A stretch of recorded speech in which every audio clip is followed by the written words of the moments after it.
How bad is the unemployment situation first here in Singapore right now?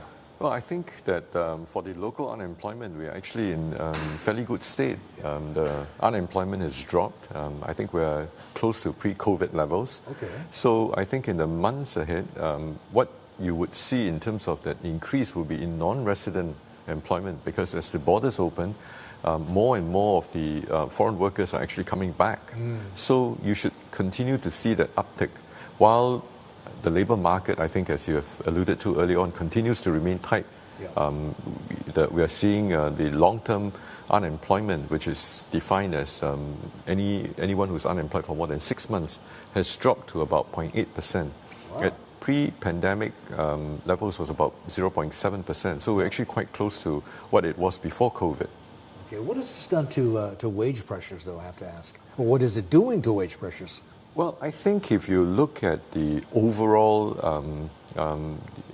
wage increase, on a monthly level, the nominal median wage increase is about 3.2%. So I don't think it's that bad, 3.1 to 3.2%. Obviously, you're looking at median across the entire employment landscape itself. Now, there will be certain sectors, particularly in the outward-facing sectors, as you see this rebound, there will be tightness and that would put pressure in terms of wages. Are we talking about services then? Services. Front-facing, yeah. We're talking about even financial services. We're looking at IT, tech.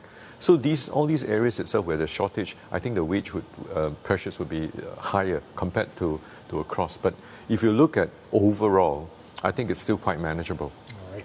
What sort of feedback, I have to ask you, excuse me, are you getting from companies operating here in Singapore, whether they're local or multinational, about the tight labor market, one, and also wage pressures?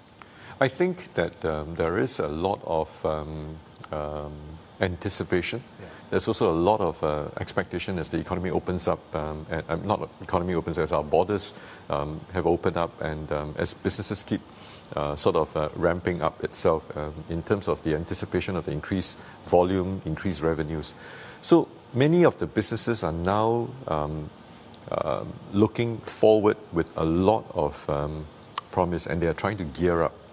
I think in the coming months, there will be, as the easing of the borders, we've seen a huge uptick in terms of the number of foreign workers returning back into Singapore. Our construction manufacturing process has somewhat recovered to more than 90% of pre-COVID levels. So from the low at October 2021, that's last year till now, we've actually seen more than 40,000 foreign workers coming back into Singapore to fill up many of these industries. At the same time, I would, we are looking at the numbers coming in. I think that in the months ahead, a lot of the Malaysian workers who have gone back would be back.